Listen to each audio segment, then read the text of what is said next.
ವೇಳದ ಮೇಲೂ ಸಹ ರಾಜಕಾರಣ ಮಾಡುವಂತ ಕೆಲಸಗಳು ಆಗ್ತಾ ಇದೆ ಅಂತ ಅನ್ಸುತ್ತಾ ಸರ್? ಯಾಕಂದ್ರೆ ಇವತ್ತು ಜೆಡಿಎಸ್ ರ್ಯಾಲಿ ಹೊರಟಿದ್ದಾರೆ ಮೈಸೂರಿಂದ ಮಂಡ್ಯದಿಂದ. ನೋಡಿ, ಅವ್ರು ಯಾವ ಕಾರಣಕ್ಕೆ ಹೋಗ್ತಾರೋ ಗೊತ್ತಿಲ್ಲ. ಮಂಜುನಾಥನ ದರ್ಶನ ಮಾಡಕ್ಕೆ ಹೋಗೋದಿದ್ರೆ ನಾವ್ಯಾರು ತಡೆಯೋಕ್ಕೆ?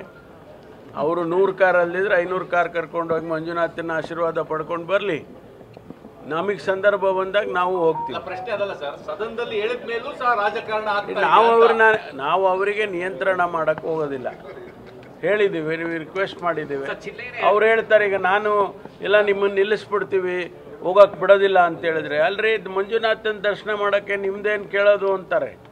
ಅದಕ್ಕೆ ನಾವು ಮಂಜುನಾಥನ ದರ್ಶನ ಮಾಡ್ಕೊಂಡು ಬನ್ನಿಯಪ್ಪ ಅಂತ ಹೇಳ್ತೀವಿ. ಕಾಲನ ನಿಗದಿ ಮಾಡೋಕ್ಕಾಗೋದಿಲ್ಲ.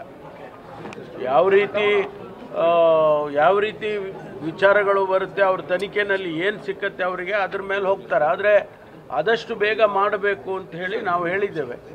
ಅದ್ರ ಪ್ರಕಾರ ಅವ್ರು ಮಾಡ್ತಾರೆ. ಸರ್, ಚಿಲ್ಲೆಯರ ಎರಡನೇ ಪತ್ನಿ ಅವರು ಹೇಳಿಕೆ ಕೊಟ್ಟಿದ್ದಾರೆ ಸರ್, ನನ್ನ ಗಂಡನಿಗೆ ಯಾರೋ ಹೇಳಿಸಿ ಈ ರೀತಿ ಮಾಡಿದ್ದಾರೆ, ನನ್ನ ಗಂಡ ಈ ರೀತಿ ಮಾಡೋದಕ್ಕೆ ಸಾಧ್ಯ ಇಲ್ಲ ಅಂತ. ಅದನ್ನೆಲ್ಲ ಗಮನಿಸ್ತಾರೆ SIT-ನವರು. ವೇಳದ ಮೇಲೂ ಸಹ ರಾಜಕಾರಣ ಮಾಡುವಂತ ಕೆಲಸಗಳು ಆಗ್ತಾ ಇದೆ ಅಂತ ಅನ್ಸುತ್ತಾ ಸರ್? ಯಾಕಂದ್ರೆ ಇವತ್ತು ಜೆಡಿಎಸ್ ರ್ಯಾಲಿ ಹೊರಟಿದ್ದಾರೆ ಮೈಸೂರಿಂದ ಮಂಡ್ಯದಿಂದ. ನೋಡಿ, ಅವ್ರು ಯಾವ ಕಾರಣಕ್ಕೆ ಹೋಗ್ತಾರೋ ಗೊತ್ತಿಲ್ಲ.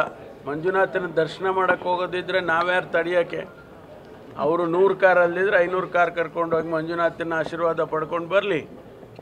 ನಮಗೆ ಸಂದರ್ಭ ಬಂದಾಗ ನಾವು ಹೋಗ್ತೀವಿ. ಪ್ರಶ್ನೆ ಅದಲ್ಲ ಸರ್, ಸದನದಲ್ಲಿ ಹೇಳಿದ ಮೇಲೂ ಸಹ ರಾಜಕಾರಣ ನಾವು ಅವರಿಗೆ ನಿಯಂತ್ರಣ ಮಾಡಕ್ಕೆ ಹೋಗೋದಿಲ್ಲ. ಹೇಳಿದ್ದೀವಿ, ರಿಕ್ವೆಸ್ಟ್ ಮಾಡಿದ್ದೀವಿ.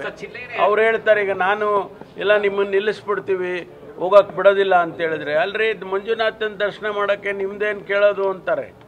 ಅದಕ್ಕೆ ನಾವು ಮಂಜುನಾಥನ ದರ್ಶನ ಮಾಡ್ಕೊಂಡು ಬನ್ನಿಯಪ್ಪ ಅಂತ ಹೇಳ್ತೀವಿ.